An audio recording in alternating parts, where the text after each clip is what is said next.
15 మంది టీచర్లు ఉన్నారు. ప్రతి సబ్జెక్ట్ కి 2 టీచర్లు ఉన్నారు. అయితే ఈ సంవత్సరం మన నియోజకవర్గంలోనే హైయెస్ట్ మార్కు మన పాఠశాలకు వచ్చింది.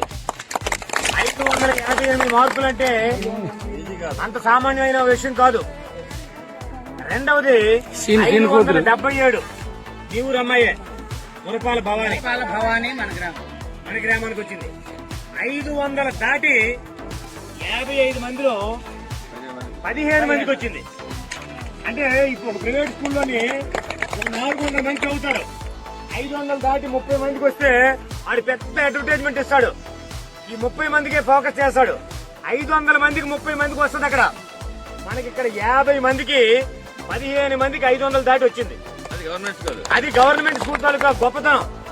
అయితే మీరు అనుకోవచ్చు, ఏంటి పిల్లలు లేరు కావాలా, మ్యాథ్స్ మా దగ్గరకు వచ్చారు అడుగుతున్నానని. కాదు, మేము నిక్కచ్చిగా పనిచేస్తున్నాం. ప్రభుత్వం దగ్గర తీసుకుంటున్నటువంటి ప్రతి రూపాయికి పనిచేసేటటువంటి వ్యక్తులం కాబట్టి ధైర్యంగా ఇవాళ గ్రామం ముందుకొచ్చాం. మీ పిల్లల్ని ప్రైవేట్ పాఠశాలల్లో జాయిన్ చేయకండి. ప్రైవేట్ పాఠశాలల్లో జాయిన్ చేస్తే డబ్బులు వృధా.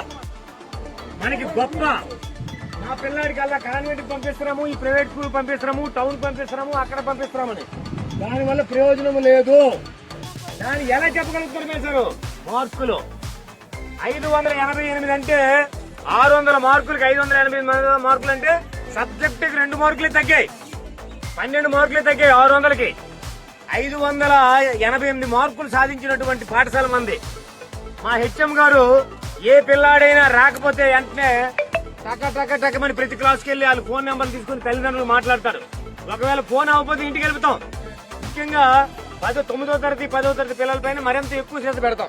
చిన్నపిల్లలు 6, 7, 8 మన దగ్గర ఉంటారు కాబట్టి వాళ్ళకి ఆటపాటలతో ముందుకు తీసుకెళ్లి 9, 10కి పూర్తిగా చదువు మీదే దృష్టి పెడతాం. ఇప్పుడు ఈ మురపాల భవానీ వాళ్ళ నాన్నగారు మామూలు ఒక కార్మికుడు. వాళ్ళే కాన్వెంట్ లో చదివితే నెలకి ఎంత అయ్యేది, ఆ కాన్వెంట్ లో ఎన్ని మార్కులు వస్తున్నాయి, మనకి ఎన్ని మార్కులు వచ్చాయి అనేటటువంటిది మీరు పరిశీలన చేసుకోండి. ఈవేళ గవర్నమెంట్ పెట్టినటువంటిది మధ్యాహ్న భోజనం, పుస్తకాలు, బట్టలు, ఎన్ఎంఎంఎస్ స్కాలర్షిప్లు, ఇలా రకరకాలైనటువంటి ప్రయోజనాలు ఉన్నాయి మన ప్రభుత్వ పాఠశాలల్లో. కాబట్టి ప్రభుత్వ పాఠశాలల్లో చదివించండి. ఒకవేళ ఏదైనా తేడా వస్తే అడగండి, మమ్మల్ని అడగండి, తప్పేం లేదు. మమ్మల్ని అడగడానికి మీకు 100కి 100% హక్కు ఉంది. మురపాల శుభశ్రీ గురించి చెప్పండి. అలాగే మురపాల శుభశ్రీ అనే అమ్మాయి, ఆ అమ్మాయికి ఎన్ఎంఎంఎస్ వచ్చింది. ఎన్ఎంఎంఎస్ అంటే కొన్ని లక్షల మందికి 1-2కి వస్తుంది. కొన్ని లక్షల్లో అయితే కొన్ని వందల్లో వస్తాయి. మన జిల్లాలో కొన్ని వేల మంది రాస్తే 100 మందికి వచ్చింది. అందులో మన పాఠశాలకు చెందినటువంటి మురపాల శుభశ్రీ, ఈ శుభశ్రీ అనే అమ్మాయికి వచ్చింది. దానివల్ల లాభం ఏంటంటే ఆ అమ్మాయి డిగ్రీ చదివినంత వరకు నెలకి సంవత్సరానికి 15,000 రూపాయలు వస్తుంది. అలాగే మనకి వడగ భార్గవ్, ఆ అబ్బాయి మాకు ఎస్పీఎల్, ఆడికి హెల్త్ యాక్చువల్ గా ప్రాబ్లం అయింది. లేకపోతే మనకి 20 మార్కులు ఎక్కువ వచ్చి ఉండేను. ఆడికి హెల్త్ ప్రాబ్లం, హాస్పిటల్కి వెళ్తూనే వాళ్ళ అమ్మగారికి తెలుసు. మేము ఎన్నిసార్లు ఫోన్ చేశామో, ఎన్నిసార్లు వాళ్ళ ఇంటికి వెళ్ళామో. వాడికి 551 మార్కు వచ్చింది. మన పాఠశాలలో నలుగురికి ట్రిపుల్ సీట్లు వస్తాయి. నలుగురికి రావచ్చు. ట్రిపుల్ సీట్లు అంటే ఇంటర్మీడియట్ 2 సంవత్సరాలు, ఇంజనీరింగ్ 4 సంవత్సరాలు, 6 సంవత్సరాలు అద్భుతమైనటువంటి చదువు, అద్భుతమైనటువంటి సౌకర్యాలతో ఒక్కొక్కరికి కనీసం 10 లక్షల రూపాయలు విలువయ్యేటటువంటి ఖర్చు అయ్యేటువంటి చదువు. అటువంటిది నలుగురు పిల్లలకి సులువుగా వస్తుంది. వాళ్ళు సమాజంలోకి వచ్చిన తర్వాత బ్రహ్మాండమైనటువంటి ఉద్యోగంతో వాళ్ళు బయటకు వస్తారు. అది ప్రభుత్వ పాఠశాలలో చదివిన పిల్లలకు మాత్రమే లభ్యమవుతాయి.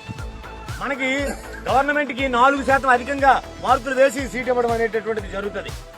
కాబట్టి మీరు మీ పిల్లల్ని ఒకవేళ చిన్న చిన్న పొరపాట్లు చేస్తే మాకు చెప్పండి. లేదు మాలో ఏమైనా లోపాలు ఉంటే హెడ్ మాస్టర్ గారికి అడగండి. హెడ్ మాస్టర్ గారి లోపం ఉంటే పై అధికారులకు అడగండి. అంతే తప్ప మీ పిల్లల బంగారు భవిష్యత్తుని వాడు చేయకండి. ప్రభుత్వ పాఠశాలలు వేస్తే ప్రభుత్వ పాఠశాలలో చదివిన పిల్లడు నాటుకోడి టైపు, అదే ప్రైవేట్ కాన్వెంట్ లో చదివినటువంటి పిల్లలు బ్రాయిలర్ కోడ్లు, అది మాంసానికి తప్ప దేనికి పనికిరాదు. కాబట్టి దాన్ని మీరు దృష్టిలో ఉంచుకోండి. 1వ తరగతి నుంచి 5వ తరగతి వరకు ఇక్కడ ఉన్నది మనకి 1 దగ్గర 6 నుంచి 10వ తరగతి వరకు ఉంది. మీ పిల్లలు అభివృద్ధి అవ్వడానికి మీరు ఇవేళ ఇంత కష్టపడుతున్నారు. ఈ కష్టానికి ప్రతిరూపం ఏంటంటే మీకు సాయంకాలం అయితే డబ్బులు వస్తాయి. అలాగే పిల్లాడు 18 ఏళ్ళు 20 ఏళ్ళు వచ్చినప్పటికీ వాళ్ళు అనేక రకాలైనటువంటి టెక్నిక్స్ డెవలప్ చేయడమే మా ఉద్దేశం. అదే మా బాధ. ఎందుకనంటే మనం ఎలాగా చదువు చెప్తున్నాం, మరో 100 మంది మనకు కలిస్తే ఇంకా మంచి పేరు వస్తుంది, పాఠశాలకు పేరు వస్తుంది, పలానా మ్యాచ్లకు పేరు వస్తుంది, పలానా హెడ్ మ్యాచ్ పేరు వస్తుంది. దానివల్ల మీ కుటుంబాలు బాగుపడతాయి. అది మా ఉద్దేశం. థ్యాంక్ యూ అనండి.